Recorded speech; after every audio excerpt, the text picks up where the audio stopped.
할렐루야. 할렐루야. 예, 오늘은 초실절 명절 주일입니다. 초실절이 성취된 날이죠.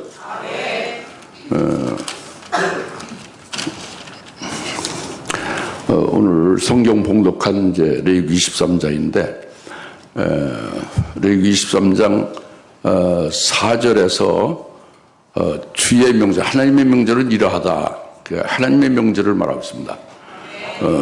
대한민국의 명절은 이러하니 설날 뭐 추석 어쩌고 있잖아요. 우리는 하나님의 자녀들이죠. 그 하나님의 명절을 말씀하고 있어요. 하나님의 명절이라니 첫째가 6월절이라고 그랬죠. 4절에. 그리고 무교절이라고 그랬어요. 그죠? 5절에. 그리고 10절, 11절, 12절에 오늘 이제 수확의 첫 열매를 하나님 앞에 가지고 나와서 제사장에 주고, 제사장 그 수확의 첫 열매를 하나님 앞에 흔들어서 하나님 앞에 드린다. 제사 드린다. 그것이 초실절이죠. 수확의 첫 열매. 할렐루야.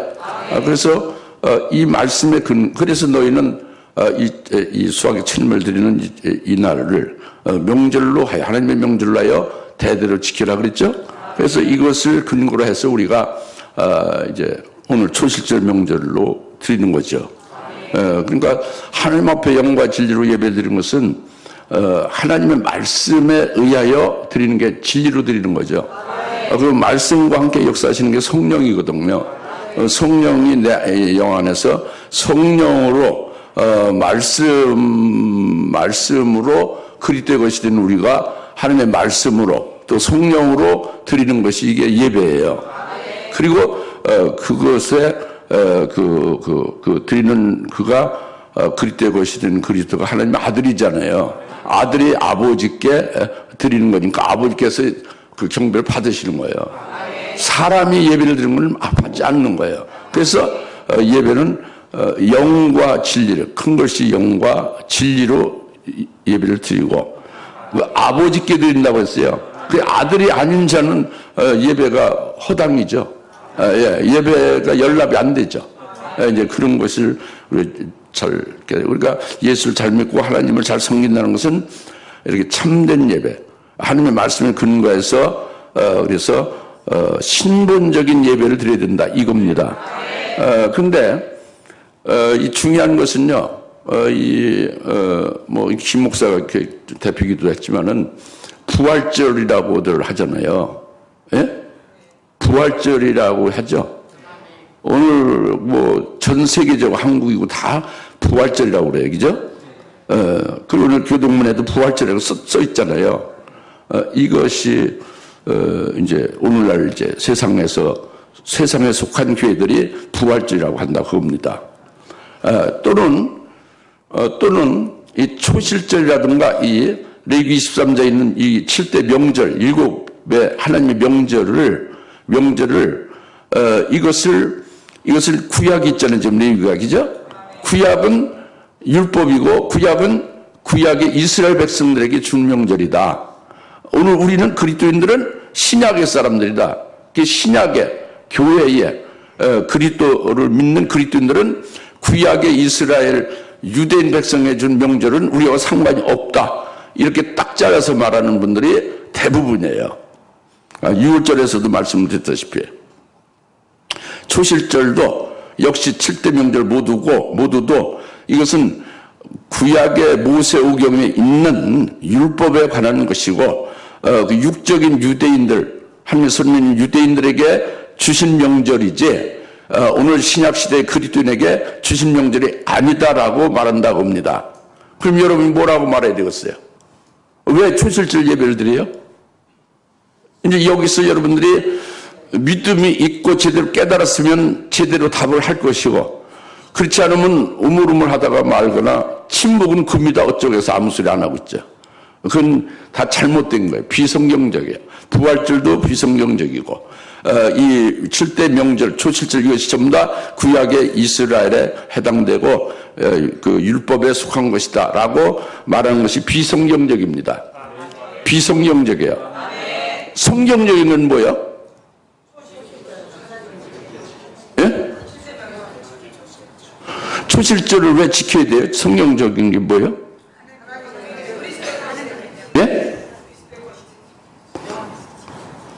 그러니까 각양각설로 말하죠, 여러분들이.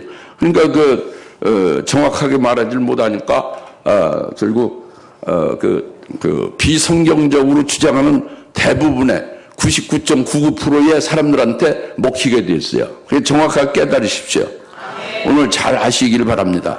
이건 뭐냐면 예수를 믿는 그리스도인들은, 신약교회는 예수를 믿죠. 우리가 예수 그리스도를 구주로 믿고 예수님의 이름으로 세례를 받았고 예수님이 부어준 성령을 받은 그리스도인들이죠. 이 그리스도인들은 예수를 믿는 거예요, 그죠? 그런데 이 7대 명절이요, 유월절, 무교절, 초실절 이후의 모든 명절 전부 다 예수 그리스도가 하신 일이에요. 예수님의 사역이죠. 그 예수님 과거에 이런 일을 했다는 것을 가리켜서 명절로 말씀을 한 거예요. 물론 예수님 오시기 전에는 그걸 미리 예언적으로 알려준 게 명절이고, 이제 예수님이 2000년 전에 오셨잖아요. 오셔서 이루어진 게 있죠, 과거적으로. 예수님의 한 일 있죠. 이게 과거적으로 이루어진 것이 명절이에요.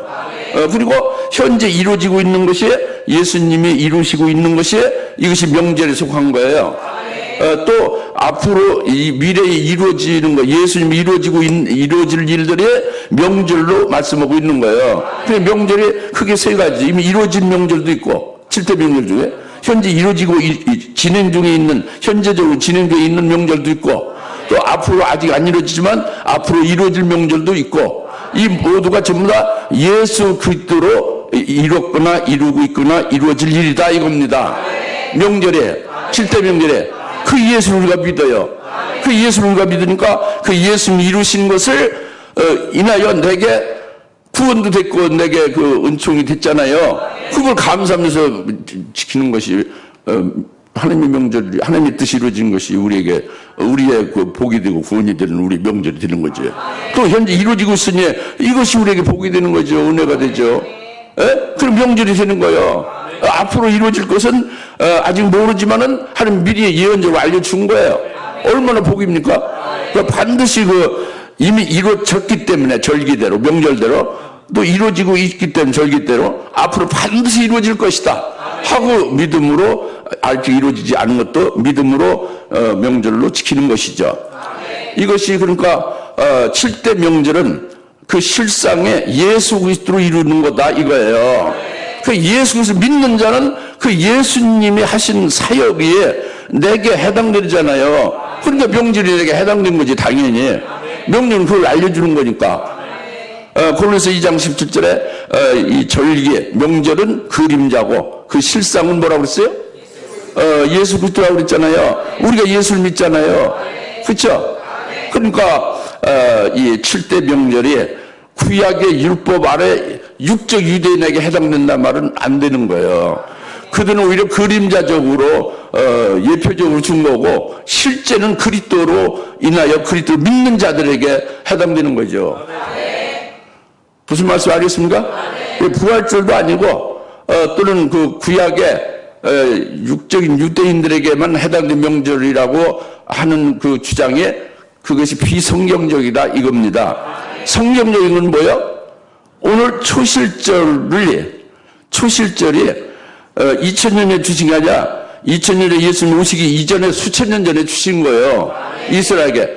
바로 이 초실절이 되면 그 초실절의 실상인, 명절의 실상인 그리스도가 초실이 된다는 거예요. 천일마가 된다는 거예요. 부활의 천일마가 된다. 죽으셨다가 부활하는 첫 케이스가 된다.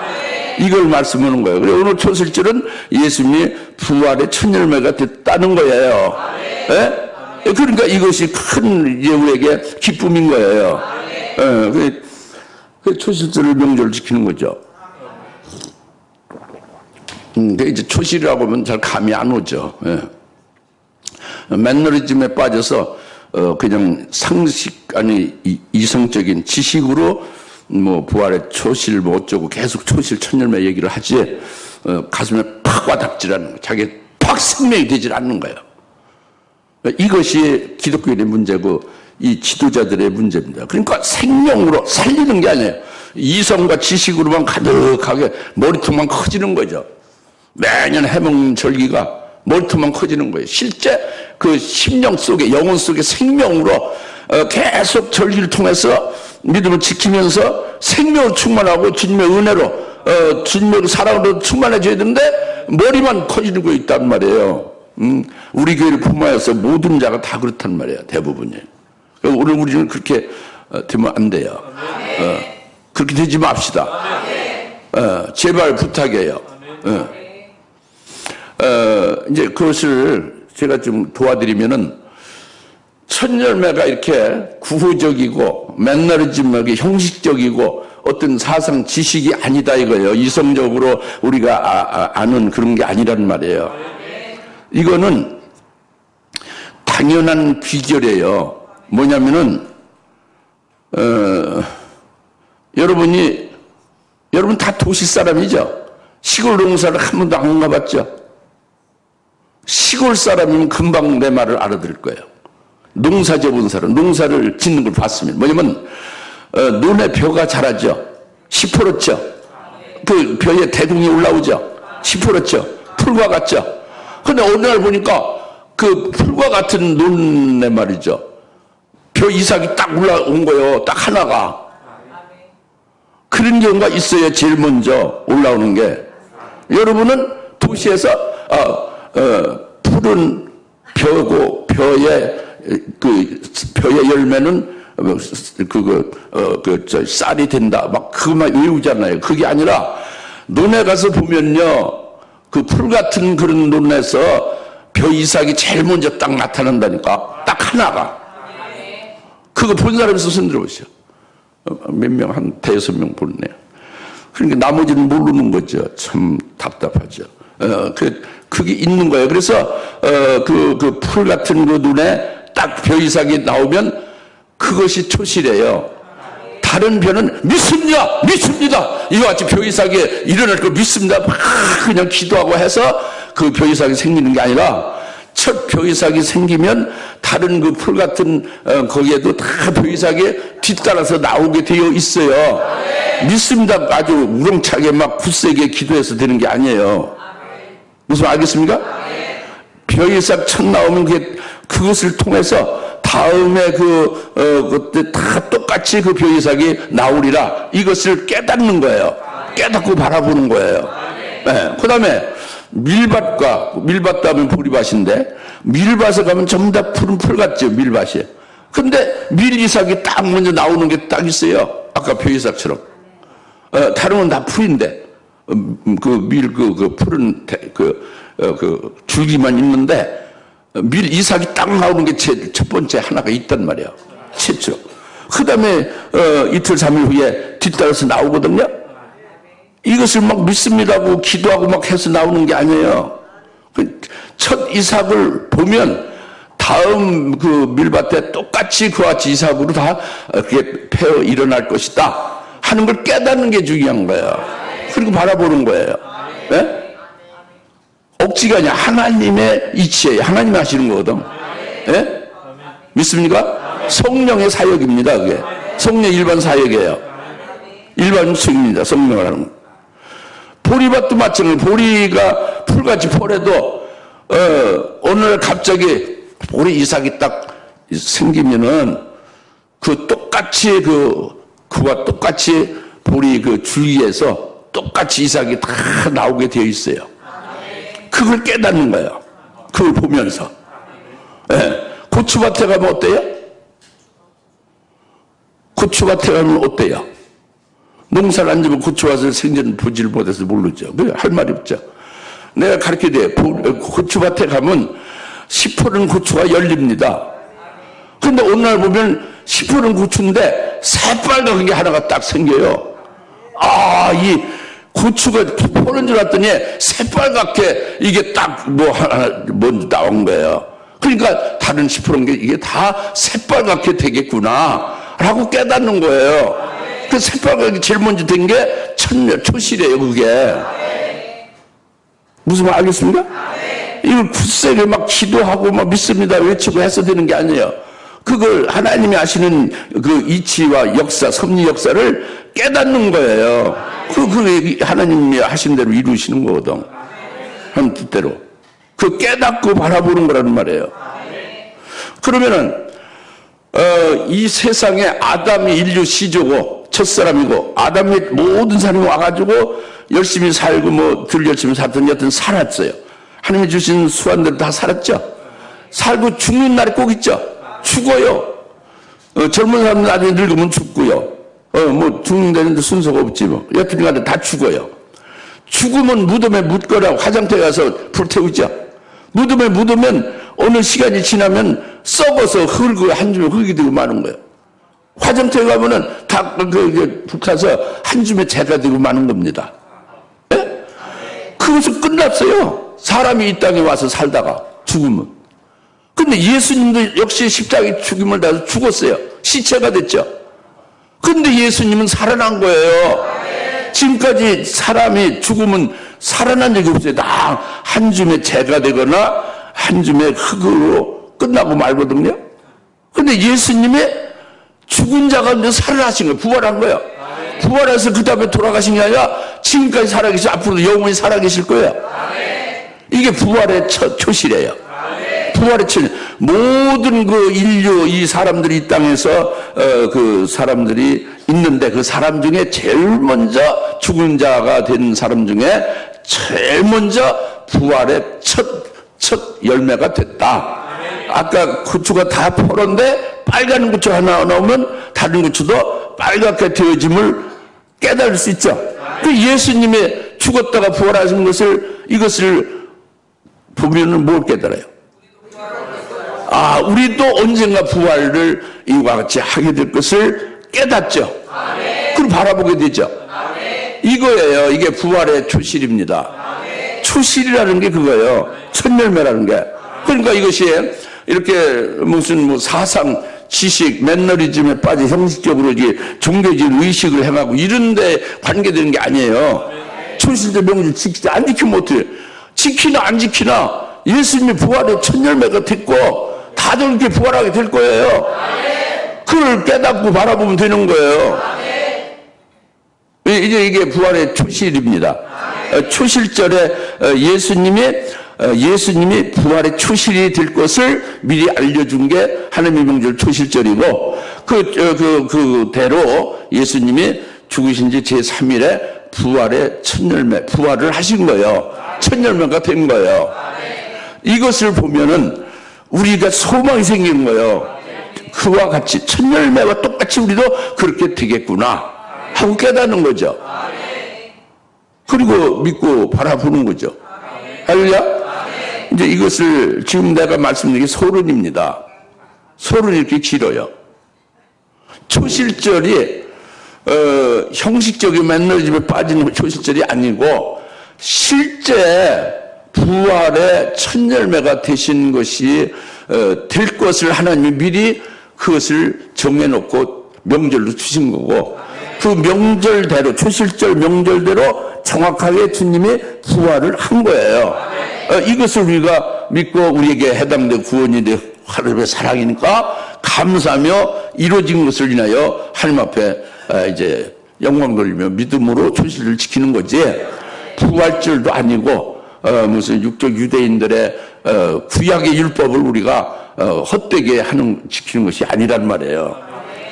영과 진리로 드리는 것이다 이겁니다. 잘 깨달으십니까? 그러니까 여러분들이 이것을 깨닫고 믿는다면은 여러분들의 그 IQ가 하나님의 IQ가 이제 여러분들 증가되죠.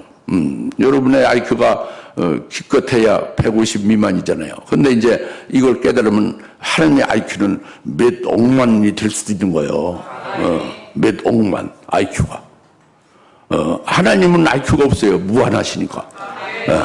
그와 같은 하나님으로 하나님의 영으로 인해서 초실절을 제대로 깨닫고 제대로 깨달은 대로 그것을 인해서 진정으로 참되게 하나님 앞에 경배하고 하나님 앞에 이제 예배를 드릴 수 있다는 것이 얼마나 그 지혜로운 것입니까? 그렇죠? 이제 그래서 마태복음 28장 1절을 한번 보세요. 마태복음 28장 1절 읽어보시죠. 시작. 안식이 끝난 무렵 그 주의 첫날 새벽에 시작될 때 막달라 마리아와 다른 마리아가 무덤을 보러 갔더라 그랬죠. 이게 중요한 거예요. 뭐가 중요하냐? 안식일 끝날 무렵 그 주의 첫날 새벽이죠. 다 같이 안식 후 첫날, 안식 후 첫날, 안식 후 첫날. 이게 초실절이에요. 아까 레위기서 23장 10절, 11절, 11절, 12절에 안식 후 첫날에 수학의 첫 곡식을 제사장이 들고 제사 하나님 앞에 드리죠. 안식 후 첫날이죠. 28장, 마태복음 28장 1절에 안식 후 첫날 새벽에 이게 레위기 23장 11절에 안식 후 첫날 첫 열매를 드리는 거와 일치하는 거예요. 그러니까 다시 말하면 28장, 마태복음 28장 1절이 뭐예요? 초실절이지. 레위기 23장하고 같다 그랬잖아요. 이 눈치가 있으면 코치가 있어야지. 이게 좀 이렇게 통해야 될 거 아니에요. 마태복음 28장 1절 안식 후 첫날이라는 게 이게 뭐예요? 초실절이다 겁니다. 초실절이에요. 초실절이 그 수천 년 동안 초실절 지켰는데 이제 마태복음 28장 1절 초실절에 어떤 일이 벌어지냐? 2절에 근데 보라 거기에 큰 지진이 일어나고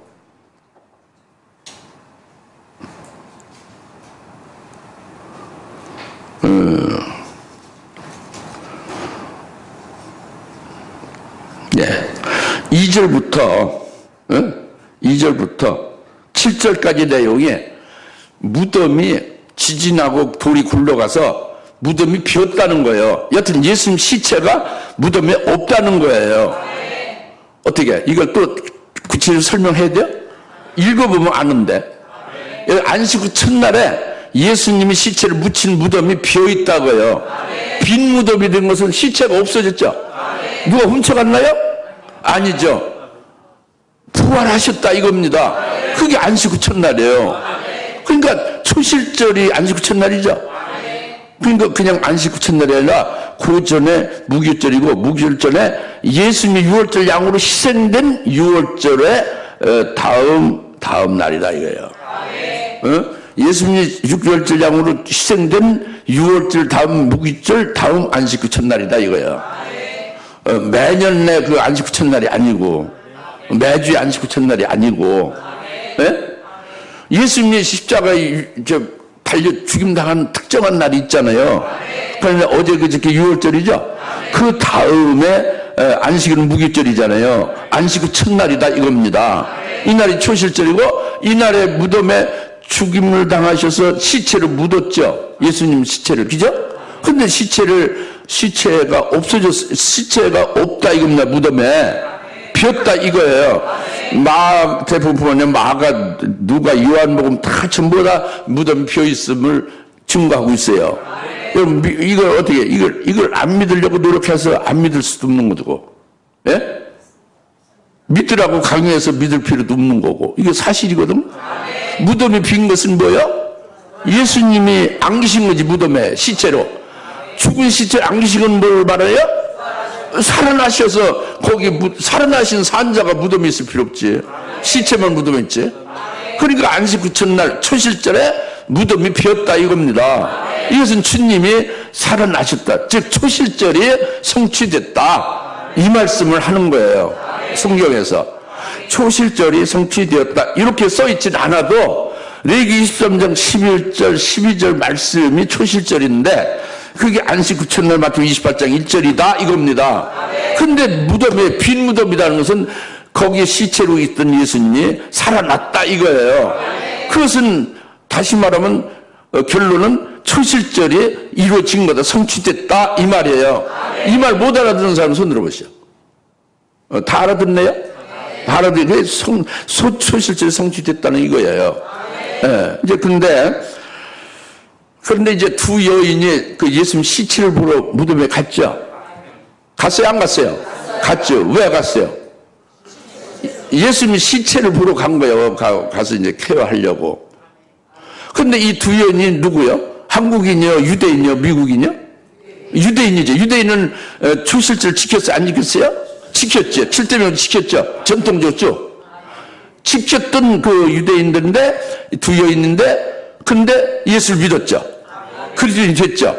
그 예수 사랑해, 안 사랑해요? 엄청나게 사랑하죠. 예수를 엄청나게 사랑해서 예수님의 시체를 돌보려고 간 거예요. 근데 초실절을 매년 해먹고, 칠대민들 맨날 해먹었는데, 믿지를 않고 깨닫지 못하는 거지, 두 여인이. 예수를 믿는 그가. 오늘날도 깨닫지 못하고 믿지 못하고 하는 분은 많이 있죠. 초실절. 아까 그 벼이사이나, 그 고치가 빨개지는 것을 보고, 굳세게 믿습니다. 기도 많이 안 해도 된다는 걸 말씀드렸잖아요. 예? 참 그 이상한 일이죠. 그렇게 초실절 많이, 지금 그 바로 초실절 날이면 예수님이 죽으셔 있을 리가 없잖아요. 초실절은 부활하실 것을 미리 알려줬잖아요. 그럼 무덤만 가면 안 되지. 안 그래요? 믿지 않으면 안 돼. 깨닫지 못하면 안 되죠. 여러분도 믿습니까? 뭘 믿어요? 그냥 요거만 믿는 거지. 그 다음에 또 깊이 들어가면 또 안 믿잖아요. 이런 문제가 있는 거예요. 그러니까 아주 원천적으로 본질적으로 믿어야죠. 본질적으로. 예? 확 통해야지. 믿음으로. 할렐루야. 그래서 이제 천사가 이제 알려줘요. 부활했다고. 그죠? 너희가 찾는 십자가, 죽은 예수를 여기서 찾으려고 왔는 걸 내가 아는데, 그분은 여기 계시지 않고 갈릴 부활하셔서 살아나셔서 이제 너희보다 먼저 갈릴로 가니까 너희는 갈릴로 가서 그를 보아라 이랬죠. 그 천사가 어때요? 용모가 번개 같다고 했죠. 그리고 그 옷이 어때요? 눈같이 하얗다고 했죠. 번개가 번쩍하고 하얗단 말이에요. 그럼 그 앞에서 그냥 경비병을 무장한 군인들이 그냥 초죽음이 됐어요. 벌벌벌 떨면서 막 죽은 자 같이 된 거예요. 그죠? 졸도하고 막 그래서. 그죠? 그죠? 이 천사가 누구요? 예? 천사가 가브리엘입니다. 천사가 가브리엘 천사장이에요. 왜 그러냐면 다니엘서 9장 21절에 예수님의 초림과 재림에 대한 예언의 비밀을 다니엘에게 누가 알려줘요? 가브리엘이 알려주죠. 왜? 주의 초림과 재림의 깊은 비밀은 어마어마한 일이죠. 어마어마한 하나님의 구원의 비밀이죠. 그걸 오늘 천사가 보낸 게 아니라 가브리엘 천사장을 하나님 보내서 알려주는 거죠. 그 예수님의 수태고지를, 그러니까 마리아가 예수님 수태고지, 그러니까 하나님이 이 땅에 오신다. 하나님의 아들이 말씀이 육신을 입고 성령을 잉태해서 아들 낳으리 예수를 하라. 임마누엘 한다. 하나님 이 땅에 오신다는 그 마리아의 그 예수님을 잉태하는 그걸 알려주는 수태고지라고 하죠. 그거를. 수태고지를 누가 했어요? 천사가 했는데 가브리엘 천사가 했죠. 천사자 중에 제일 높은 천사장 가브리엘이에요. 또 이제 힘을 나타내는 것은 미카엘이고. 예? 근데 그럼 이제 이 땅에 오시는 것 수태고지도 가브리엘 했으면 주님이 재림하신다는 말씀을 요한에게 알려준 건 어느 천사가 할까요? 왜요? 그러니까 아까 다니엘서 9장 21절에 주의 초림과 재림에 대해서 가브리엘 천사를 특별히 보내서 알려주잖아요. 하나님의 아들이 이 땅에 임마누엘 하는 수태고지를 다른 천사를 보내죠. 가브리엘 천사를 보내잖아요. 초림이죠. 그럼 재림에 대해서도 누가 알려주겠어요? 가브리엘 천사장이 알려주는 거죠. 그럼 예수님의 죽은 자 가운데 부활하는 거 엄청난 인류 아주 그 역대급 기적이죠. 그 부활의 소식을 누가 최초로 알려줄까요? 천사가 아니라 가브리엘 천사장이죠. 뭐가 꿰뚫어집니까? 그럼 여러분이 앞으로 두 증인으로 사역할 수 있는 믿음에 올랐으면 누구하고 친해지게 될까요? 뭘 그래요? 가봐야 알지. 여하튼 깨달으시라고요. 그냥 천사하고도 친해지면 좋겠어요, 여러분들이. 그래서 육적인 게 아니라 영적인 사람이 됐으면 좋겠어요. 가브리엘 천사장은 둘째고. 예? 생각하고 그 말만 해서 되는 게 아니라 여러분 신앙 수준이 올라서야 되는 거예요. 이 천사가 용모가 번개 같고 그 옷이 아주 눈같이 휘어서 모든 사람이 죽은 자같이 다 떨어져 버리더라. 경비병 군사들이. 이 천사가 알려주는 부활의 첫 소식을 가브리엘 천사가 알려준단 말이에요. 천사장이에요. 엄청난 기쁜 소식이죠. 엄청난 소식이에요. 여러분 기쁘지가 않아요. 왜? 늘 알았으니까. 예수 부활했어. 뭐 천사장 어떻고 아이고 뭐 그거는 여러분들 아직도 신앙에 순수지 않은 거예요. 순전치 못한 거예요. 계속 은혜를 받을 수가 없어요. 그게 이제 뭐가 꽉 매여 있으면. 그런 그 지식에 매이고 어떤 자기 이루나 어떤 그 상식에 매여 있는 거죠. 늘 아주 고운 땅, 좋은 땅에서 계속 새롭게 막 받아야 돼요. 받아서 새롭게 해서 그러면 넘쳐 흘러야지. 그때마다. 할렐루야. 그렇게 되시길 바랍니다. 그래서 지금 이 천사가 부활의 소식을 제일 먼저 알려준 천사가 누구라고? 가브리엘 천사장이다 이겁니다. 예? 요것만이라도 똑바로 아셨으면 좋겠어요. 그러면 여러분 앞날에 성공할 수가 있습니다. 그래서 이제 그 소식을 들은 거죠. 부활 소식을 들은 거예요. 가브리엘 천사장으로. 마리아가 들은 거예요. 예수님, 하나님 임마라는 그 하나님을 잉태한다는 걸 들은 거예요. 사도 요한이 주의 재림에 관한 그 말씀을 들은 거예요. 그래 들으면 여러분이 들었어요. 어때? 사도는 어마어마하게 기뻐했는데 이 두 여인도 어마어마하게 기뻐했는데 부활 소식 들었는데 여러분 어때요? 맹맹하죠? 아닌 거니까 뭐 알아도 뭐 어느 정도 아는지 모르지만 이렇게 맹맹하면 맞는다 이겁니다. 신앙생활 할수록 왜 나는 예수 믿지 40년 됐어요? 아니 나는 지금 목사고 권사고 장로고 뭐 그런데요? 어쩌고 이거 아무 소용없어요. 이 소용없어요. 뭐 이 경륜이라든가 무슨 직분이라든가 이게 소용없어요. 지금 현재적으로 하나님께 은혜를 받아야 되는 거예요. 예. 그리고 오실 주님을 신랑으로 맞이를 해야지. 그렇지 않습니까?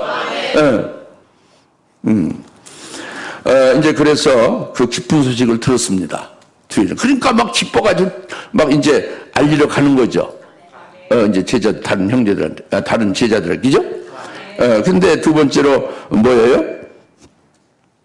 그 가고 있는데 이제 8절에 그들의 수용과 큰 기쁨을 묻으면서 급히 떠나서 주의 제자들이 말하려고 달려가고 있잖아요. 그런데 이보다 더 천사로부터 가브리엘 천사로부터 어마어마한 기쁜 소식을 받았는데 이거보다 더 엄청나게 이거보다 아주 비교할 수 없는 더 엄청난 일이 벌어진 거예요. 어마어마한 큰 사건이 벌어진 거예요. 예수님이 죽은 줄 알고 시체를 보러 갔는데 그분이 살아나셨다는 거 얼마나 큰 기쁨이요? 그게 가브리엘 천사장을 받았단 말이에요. 천사장 받았단 말이에요. 이들이 믿음이 좋아요, 나빠요? 이 믿음이 엄청나게 좋고 주님을 사랑해요. 그래서 천사장이 다들 천사장 앞에 전부 다 죽은 자 같이 되잖아요. 두 여인은 죽은 자 같이는 안 됐지. 예? 그 천사와 교제가 돼야 안 돼요? 되고 그렇게 영적인 그런 그 수준이 있는 거예요. 두 여인이. 여러분 천사를 보면 어때요? 자지러지. 하나님 봤다고. 그냥 뭐 밥도 안 먹고 막 기뻐서. 그러다가 이제 천사 숭배하게 되는 거죠. 그러면 안 된다 겁니다. 근데 이건 이제 좀 지엽적인 거고. 여하튼 어마어마한 천사부터 받은 부활의 소식보다 그것도 기뻐서 아주 막 달려가는데 이보다 더 어마어마한 엄청난 일이 벌어졌다 이겁니다. 이것이 뭐냐면 그 9절이죠. 여인들이 제자들에게 말하러 갈 때에 보라 예수께서 그들을 만나서 말씀하신다. 모두 평안하뇨 하더니 여인들이 나와 그의 발을 붙잡고 주께 경배하더라 이거예요. 천사 부활했다는 소식을 들은 것으로 기쁜 것 정도가 아니라 직접 부활하신 장군인인 부활하신 주님이 나타나신 거예요. 나타나 직접 만나게 된 거예요. 그 이보다 더 기쁜 일이 있을 수 없지. 그렇죠? 자기들이 의지하고 자기들이 소망하며 쭉 그분만을 따르고 자기 일생의 모든 것을 주님 앞에 걸었는데 그분이 딱 돌아가시 말았단 말이에요. 무덤에 묻혀졌다. 그래서 그 무덤에 그 묻히신 시체를 돌보려고 기름을 가지고 갔는데 모략을. 근데 살아나셨다니 얼마나 기쁜 거예요. 근데 살아나신 그분이 직접 나타나시니 이루 말았으면 기쁨이죠. 지금 이렇게 짐작이 갑니까? 이해가 갑니까? 여러분이 그렇다고 생각을 해보시오. 사실이니까. 예수님 부활한 게 사실이니까. 믿음의 눈으로 좀 보시면 좋겠어요. 그래서 그 주님을 붙잡고 경배하고, 주님이 부활하신 주님이 제일 먼저 이들을 만나자마자 첫 마디 인사가 뭐요? 모두 평안하냐 그죠? 모두 평안해요. 무슨 인사가 첫 인사예요? 평안하냐 그래요. 평안. 모두 평안. 평안을 말씀했죠. 그죠? 이게 아주 중요합니다. 주님은 오늘 나나 여러분을 만날 때에 평안하냐고 묻는 것이 똑같아요. 이것은 예수님 모르시니까 평안하냐고 묻는 게 아니고요. 우리가 평안이 없어가지고 절절매는데 예수님이 그냥 이렇게 우리의 상태를 고백을 들어보려고 평안하냐고 묻는 것이 아니란 말이에요. 예수님 자신이 평안이에요. 평강의 주님입니다. 다 같이 평강의 주님, 평강의 하나님, 평강의 성령, 평강의 삼일체, 평강의 예수, 평강의 예수님이에요. 예수님 자신이 평안이고 평강해요. 그래서 예수님이 평안하냐 하는 것은 평안의 주님, 평강의 주님이 그 평안을 주시는 주님이 되심을 말하는 거예요. 그러니까 두 여인에게 또 제자들에게 그 평안을 주시는 주님이에요. 이것을 여러분이 진짜 믿으면 여러분에게 평안을 주시는 주님이라고. 여러분 각자에게도 평강을 주시는 주님이에요. 나도 물론 평강을 받았고 여러분 평강을 주시는 주님임을 여러분 믿으시길 바랍니다. 평안의 주님이 평강의 주님이시고 그 주님이 평안하느냐는 것은 전부 다 평안하기를 바라는 건 평강을 주시는 거예요. 근데 실상 이 두 여인이나 다른 제자들은 실상 어떤 상태에 있어요? 현재 평안은 그냥 정반대예요. 두려워 떨며 아주 굉장히 무서움 속에 지금 있어요. 공포 속에 있습니다. 뭐냐면 자기를 인도하고 자기의 목자를 죽였잖아요. 십자가에다 죽였죠. 이제 그 졸개들은 자기들은 뭐 아무것도 아니죠. 그러니까 언제 자기들을 죽이러 올지 모르는 그런 그 공포 속에 있는 거예요. 예수님을 잡아 죽였는데 우리들도 죽일 거죠. 그게 제자들이니까. 이제 그 소탕할 거다. 이제 그런 속에서 두려워 떨며 평안이 없는 거죠. 공포와 아주 걱정 속에 쌓여 있는 게 이 실상입니다. 예? 근데 주님 평안하냐? 평강의 주님이 평강을 주시는 거예요. 이거는 두 여인뿐만 아니라 제자들 나중에 부활의 주님 보고 다 평강을 받죠. 그죠? 두 여인이나 제자들이 전부 평강을 받은 거예요. 바뀌어진 겁니다. 왜냐하면 죽으셨던 예수님이 죽임 당했던 예수님이 살아났잖아요. 그러니까 살아나신 주님이 부활하셔서 그들에게 보여 나타냈죠. 그러면 자기들을 죽이는 유대인들을 지금까지 두려워했는데 두려워할 필요가 없다는 겁니다. 왜 그러냐면은 죽여봤자 예수를 죽여봤자 다시 살아났잖아요. 자기들을 설령 죽인다도 예수님같이 살아나게 된다. 이걸 보여준 거란 말이에요. 그러니까 이 죽음 자체가 무섭지가 않은 거예요. 죽이는 그 건설도 무섭지 않고 죽음 자체가 부활하신 주님을 받고 부활한 주님을 믿어서 우리가 믿는 예수가 부활하신 주님이다 이거예요. 제자들에게. 그러니까 부활하신 주님 안에서 걱정이 없는 거예요. 죽음 자체가 이제는 두렵지가 않고 걱정이 안 되는 거죠. 이들이 그 죄악과 사망 가운데서 일생 동안 죽음에 매여 종로를 타다가 부활하신 주님을 보는 순간에 부활하신 주님이 주신 평강을 받는 순간에 부활한 주님 안에서 이 사망을 깨뜨리시고 이기신 부활의 주님이 자기들과 함께 있다 이겁니다. 그러니까 이제 죽음에서 해방된 거죠. 사망에서 완전히 벗어난 거예요. 이제 불안이 없어지고 평강이 있게 된 거죠. 이건 제자들이나 두 여인뿐만 아니라 오늘 예수 그리스도를 제대로 믿는 자는 부활한 주님 믿는 자는 이 평강이 우리에게 있는 거예요. 하늘이 무너지고 땅이 꺼져도 평강이 있는 거예요. 이 부활하신 주님 안에서요. 할렐루야. 이게 평안이에요. 평안하냐 하고 묻는 거예요. 오늘 주님 우리에게 평안하냐고 묻습니다. 예? 그것은 평안이 안 한가 한가 그것을 몰라서 묻는 것도 아니에요. 또 우리가 두렵고 어려운 중에 있는데 얼마나 딱한가 해서 그 고백을 들어보려고 묻는 게 아닙니다.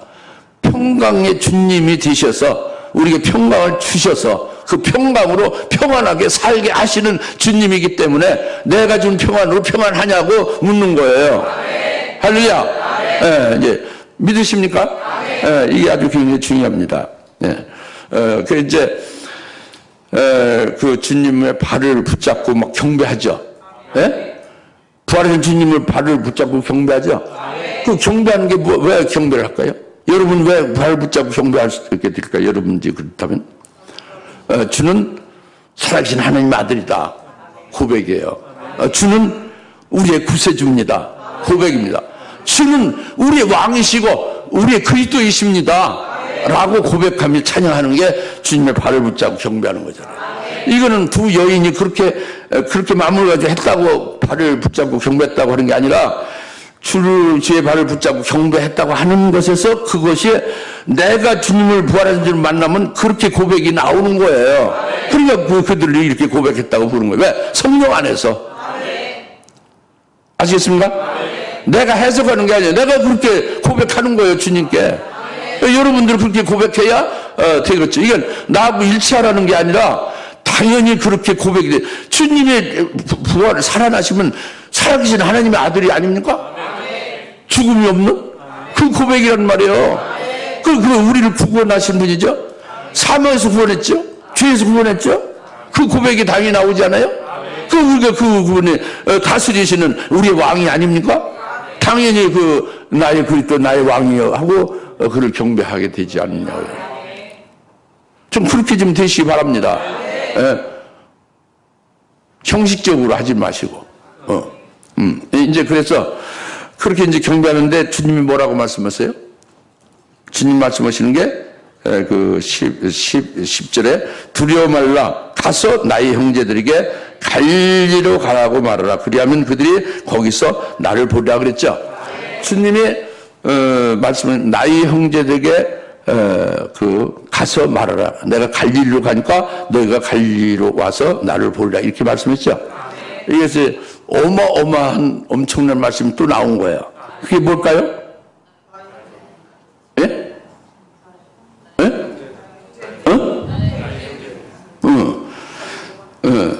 그 나의 형제들에게 가서 내가 갈릴리로 먼저 가니까 너희도 갈릴리에 가서 나를 보자 이렇게 말씀했는데 여기서 엄청난 그 말씀은 이 두 여인과 제자들에게 나의 형제라고 주님이 호칭한 거예요.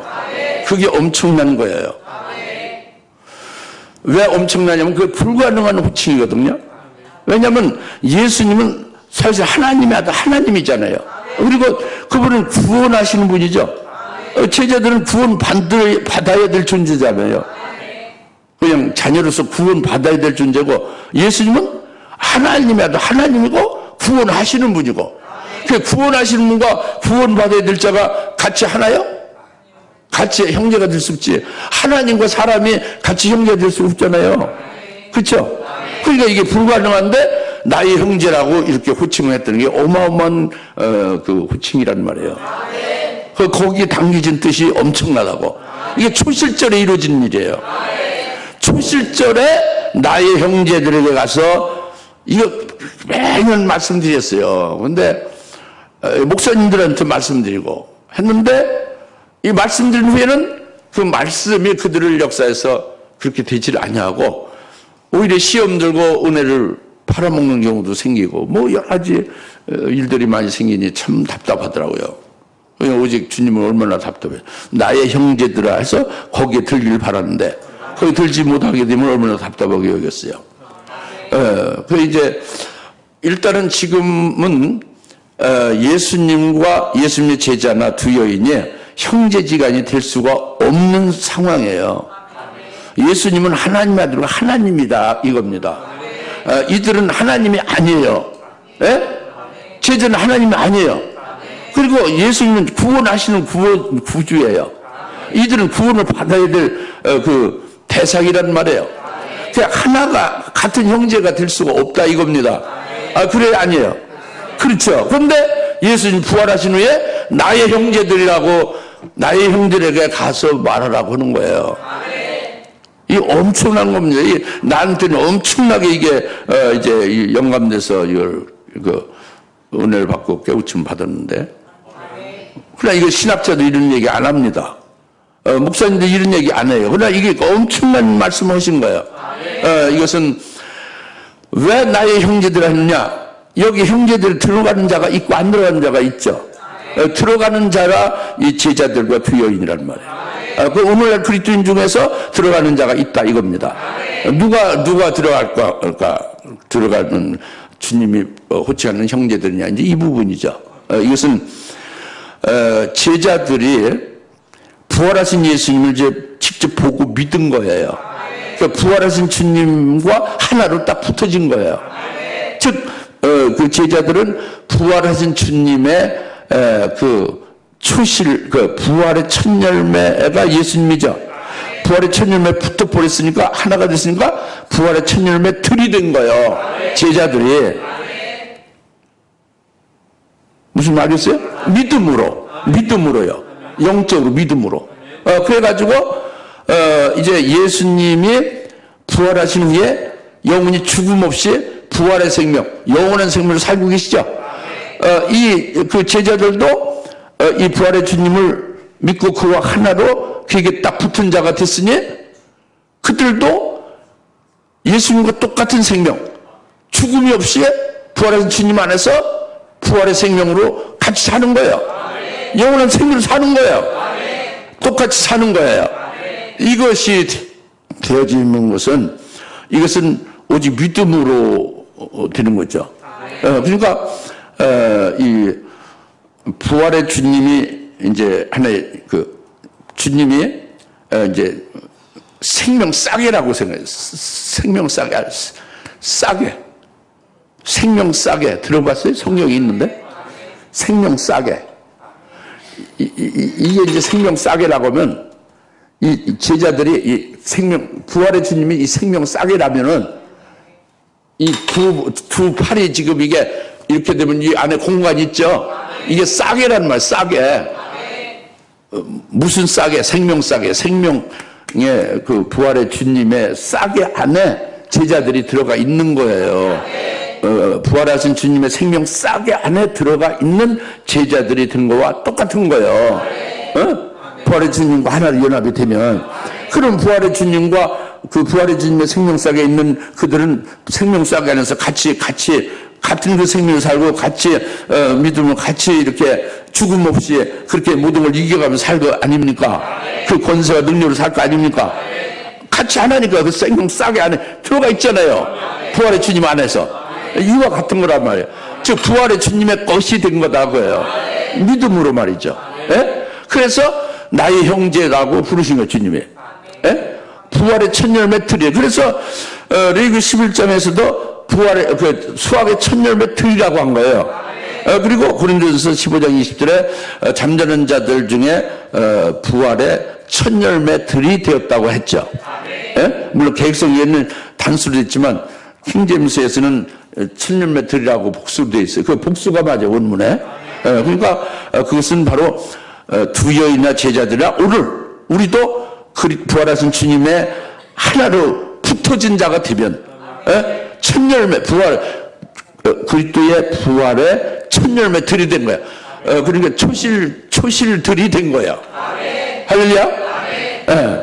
그래 이것은 좀 더 구체적으로 말씀드리면 좀 어려우니까 구체적으로 여러분들이 그냥 이성적으로는 아멘에서 알고 믿음 같지 천만에 절대 그게 믿어지는 것이 아니에요.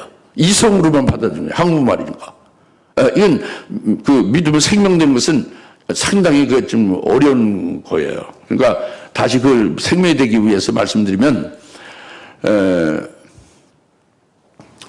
그러니까 지금 제자들이나 오늘 우리가 부활할 주님을 믿는 우리가 지금 부활한 건 아니죠. 예수님 부활했지만 우리 몸은 이제 영체가 아니잖아요. 앞으로 하나님 나라에서 우리 몸이 부활되죠. 예수님 부활한 것 같이. 천일매가 되신 예수님과 같이 우리도 당연히 그렇게 부활하게 되어짐을 우리는 깨달을 수 있죠. 그죠? 그리고 소망하고 믿을 수가 있죠. 앞으로 장차 우리가 우리 몸에 예수님과 똑같은 신령한 몸으로 영원한 몸으로 부활하게 되는 거예요. 부활하게 되면은 이제 지금 우리가 하나님의 자녀예요. 구원받아가는 자녀죠. 근데 우리가 장차 하늘나라에서 부활하게 되면 하나님의 아들이 되는 거예요. 자녀가 아니라. 하나님의 아들이 되면 예수 그리스도와 함께 하나님 아버지의 상속을 전부 공동 상속을 받아요. 상속을 받아서 그것을 누리죠. 부활이 되면 장차 하늘나라에서. 근데 그것을 왜 이제 월급을 이제 그 말일날 주는데 초일날 돈이 떨어지니까 술 먹고 뭐 이렇게 뭐 저기 비싼 걸 사다 보니까 가불해서 그냥 이렇게 쓰잖아요. 말일날 한 달 땡겨서 가불해서 쓰듯이 앞으로 장차 하늘나라에서 부활될 것을 미리 믿음의 실상으로 딱 미리 땡겨서 그걸 믿고 살아가는 거예요. 이게 부활하신 주님께 붙은 거예요. 이게 믿음의 실상으로 부활, 내 몸이 지금 예수님과 똑같이 몸 자체가 변화된 건 아니지만, 부활된 건 아니지만, 그렇게 부활된 것을 미리 땡겨서 믿음의 실상 부활된 것으로 그렇게 누리며 믿음으로 사는 거예요. 이게 부활의 첫 열매들입니다. 이런 경우에 주님이 나의 형제여 하고 형제들이라고 하시는 거예요. 이건 믿음에 관한 거죠. 믿어야 되는 거죠. 아시겠습니까?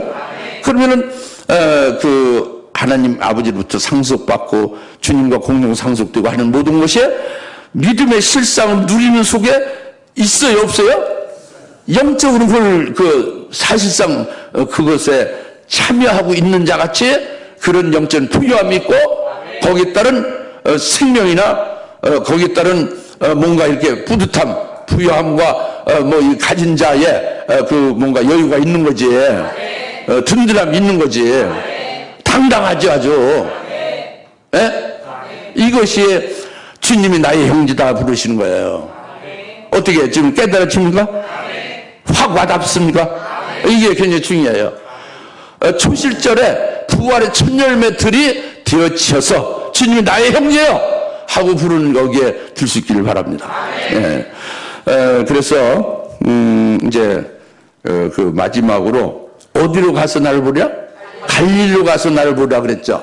이게 이제 또 깊은 주님의 말씀. 왜 그 지금 무덤 어디에 있었어요? 그 지금 주님을 만난, 부활하신 주님 만난 두연이 어디서 있었어요? 예루살렘이잖아요. 그 가까운 예루살렘에서 제자들 다 소환해가지고 그 모여해가지고 거기서 보여주면 되잖아요. 가까운 예루살렘, 그죠? 근데 여기 하필 갈릴리, 저 시골 갈릴리로 가서 보자고 그런 거예요? 여기에 이제 깊은 의미가 있죠. 쓸데없는 게 아니죠. 예? 여기 깊은 의미가, 무슨 의미가 있을까요? 이제 복잡하죠. 제가 말씀을 드릴게요. 이것은 두 가지 이유가 있어요. 몇 가지? 두 가지. 두 가지만 알아도 큰 본질을 뽑은 거예요. 두 가지 이유에서 그렇다. 첫째는 뭐냐면, 갈릴리에서 제자들 삼은 거죠. 전부 12제자들 다 갈릴리에서 삼은 거예요. 그 다음에 예수님이 하나님의 아들로 공생의 사역을 하기 전에 40일 금식했죠. 그리고 시험을 받았고, 그리고 그 공식적으로 하나님의 아들로 공생의 시작을 갈릴리에서 했어요. 마태복음 4장 17절에 회개하라, 천국이 가까이 왔다 하고 천국은 예수님을 가리키는 거예요. 그래서 예수를 믿으라는 거죠. 그래서 10년 천국이 되라는 거예요. 이렇게 이제 첫 그 공생의 하나님의 아들로서의 공식적인 활동이 갈릴리에서 이루어진 거예요. 그래서 그것이 계속 3년 반 동안 갈릴리에서 주로 활동 무대로 가르치고 전파하고 귀신을 쫓고 병자를 고치고 이렇게 그 사역을 하셨어요. 갈릴리에서 주로. 예? 갈릴리 가나에서 이적도 이제 행하고, 그죠? 갈릴리에서 주무대가 된 거예요. 그리고 예수님이 예언했어요. 내가 잡혀 죽임을 당하고 제3일에 부활한다. 예언도 갈릴리에서 했어요. 그리고 내가 죽임을 당하고 부활하게 될 때 내 부활의 모습이 이와 같이 된다 해서 갈릴리의 그 큰 산에 가서 주님이 앞으로 부활될 때의 그 부활의 모습을 미리 보여줬어요. 그게 변형산이죠. 뒤에 나오는 주께서 지시한 산이 바로 거기죠. 그러니까 그리고 이제 이 모든 것을 다 끝내고 최종적으로 이제 주님이 죽으신 다음에 부활했잖아요. 부활해서 이제 이 땅에서 떠날 때에 마무리가 어디서 돼야 되겠어요? 시작한 갈릴리에서 처음부터 시작했죠. 제자들도 뽑은 것도 갈릴리, 공생의 하나님 아들로서의 사역의 시작이 갈릴리, 주 활동문의 갈릴리, 주님의 부활이 미리 될 것을 미리 보여준 데도 갈릴리, 그리고 직접 이제 그대로 부활된 것을 마지막 최후적으로 볼 수 있게 확인시켜 준 것도 역시 갈릴리에서 해야 의미가 딱 되죠. 처음부터 끝까지가 딱 이렇게 일관되죠. 이게 첫째 이유예요. 갈릴리에서 나를 보자는 거예요. 무슨 말씀 이해 가십니까? 이해 가십니까? 그 다음에 두 번째 이유는 뭐냐? 예수님이 갈릴리에 그래서 주님의 이제 그 부활하신 영광의 모습 보여준다면 뭐 하시죠? 승천하는 거야. 하늘로 올라가시지. 하늘로 올라가시면 뭐 하세요? 놀고 먹는 거예요? 아니, 뭐 하세요? 성령을 부어주죠. 그래서 갈릴리에서 만나자는 두 번째 이유는 내가 이제 여기서는 끝나고 하늘로 올라가면은 내가 올라간 이후에 너희가 내 대신 일을 새로운 사역을 하리라. 이 지상 명령을 주는 거예요. 그것이 뭐냐면 내가 나를 보고 나를 통해서 이제 다 보고 깨달은 것을 증거하라 그거예요. 예수를 증거, 복음을 증거하고 내가 가르친 걸 그대로 가르치라 그러죠. 그래서 그 복음을 받고 가르침 받은 자들을 아버지와 아들과 성령의 이름으로 세례해 주라. 이 명령을 한 거예요. 그러니까 아버지와 아들까지는 이해가 가는데 성령은 그때 없었죠. 그죠? 예수님이 승천한 후에 성령을 부어줘서 제자들이 성령 받고 아버지와 예수와 성령의 이름으로 세례를 주도록 이렇게 새롭게 지상 명령을 하고 그리고 이제 그대로 제자들이 할 수 있게 이것을 갈릴리에서 하는 거예요. 그건 새로운 시작이에요. 예수님의 승천을 위해 새로운 세계가 열린 거예요. 성령 시대가 열린 거예요. 그전에는 성자 시대지. 성자 시대가 갈릴리에서 이루어진 거죠. 성령 시대도 출발이 어디서 이루어져? 갈릴리에서 이루어져야 된다 이겁니다. 예. 뭐 깨달아집니까? 그러니까 시종이 일치되는 거죠. 예? 갈릴리에서 주님이 부활하신 주님이 영광의 모습을 보여주는 걸 아시겠죠? 그래서 시간이 좀 갔는데 1분만 더 하겠어요. 주께서 지시하신 산으로 갔다고 그랬잖아요. 16절에 그때 열한 제자가 갈릴리로 가서 예수께서 지시하신 산으로 가더라고 했죠.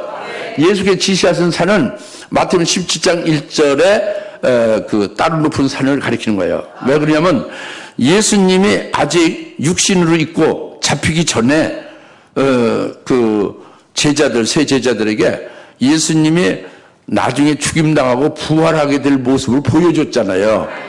그건 미리 보여준 거죠. 일어나지 않은 그 제자들은 아예 모르고 있어요. 세 제자들은 예수님 죽임당하려고 상상도 안 하고 예수님은 그 왕으로 등극이 돼서 아주 자기들은 우의정 좌의정 한 자리에 해먹을 것만 생각하고 있는 거죠. 근데 그게 아니고 내가 죽임당하고 오히려 부활을 해서 부활의 영광을 이렇게 받게 된다 하는 걸 표정산에서 보여준 거예요. 그 다음에 실제로 부활했잖아요. 실제로 부활한 것을 어디서 보여줘야 제일 효과 있어요? 미리 보여준 거대로 똑같이 부활을 실제 해서 실제 영광 있는 모습을 봐라. 딱 체크해봐라. 일치되잖아요. 할렐루야. 그 일치되면은 자기들은 어때요? 베드로 야고보의 세 제자들. 자기들은 엿새 후에 그때 따로 높은 산에서 변형된 걸 봤죠. 자, 지금 말하면 엿새 후라는 게 영감된 말씀이에요. 즉 주님이 재림하실 때에 베드로, 야고, 요한 그 제자들도 주님과 똑같은 영광된 부활의 모습으로 자기들 부활되게 될 것이다. 즉 첫째 부활이에요. 첫째 부활의 영광을 받을 것이다. 이걸 믿은 거예요. 엿새 후에 따로 높은 산에서 부활의 영광을 본 것은 직접 주님이 보여주는 그대로 직접 부활된 실제 모습을 이제 확인했잖아요. 이제는 자기들도 반드시 주님과 똑같이 주님 재림 때 부활하게 된다. 이걸 아주 확신시켜 준 거지.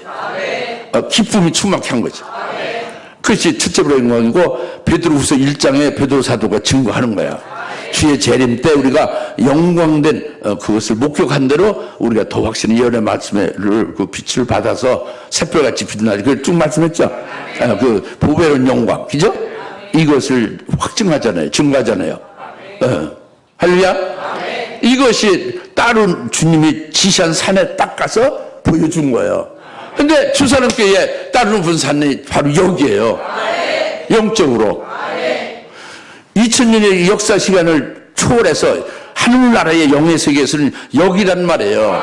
여기서 첫째로 영광을 보여주고 계속 그 영광으로 입기까지 주일마다 수요일마다 뭐 철야 예배 때마다 계속 하시는 거예요.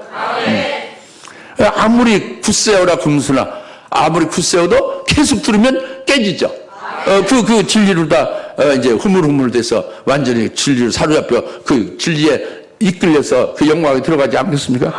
네, 이제 이것이 오늘날 난 그렇게 받고 있어요. 주님이 따로 높은 산으로 가서 직접 보여주고 그리고 지상명령 주시고 우리로 새롭게 하는 것이 우리는 또 환란의 새로운 사역을 해야 되죠. 잘 믿어집니까? 이것이 오늘 초실절에 우리가 왜 초실절이 우리에게 명절이 되는지 이 말씀을 하시는 거라고요.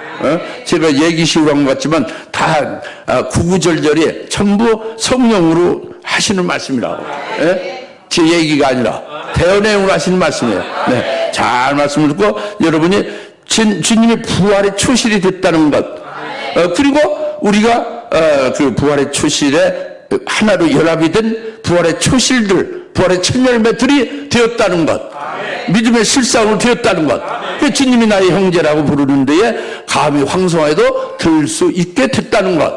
그러니까 이것이 얼마나 내게 아주 엄청난 기쁨의 영광된 명절이고 얼마나 복이냐, 이것을 깨닫고 기뻐하시기 바랍니다. 기도하십니다. 할렐루야. 하나님 아버지 참 감사합니다. 오늘 초실절 명절을 믿음으로 지킬 수 있게 하시고 또 이제 그것이 우리에게 어떤 의미를 주시는지 확실히 소상하게 깨닫게 하셔서 감사합니다. 이걸 믿음의 실상으로 누리면서 날마다 달마다 해마다 승리하는 저희들 다 되게 하옵소서. 예수님의 이름으로 기도합니다. 아멘. 이제는 부활의 초실 되신 예수 그리스도의 은혜와 하나님 아버지의 극진하신 사랑하심과 성령님의 감화 감동된 주역사 등 충만하심이 오늘 초실 명절로 기뻐하며 하나님 앞에 영광 돌리는 주님의 사랑하는 권수를 머리머리 위에 지금으로부터 영원토록 함께 계실지어다. 아멘.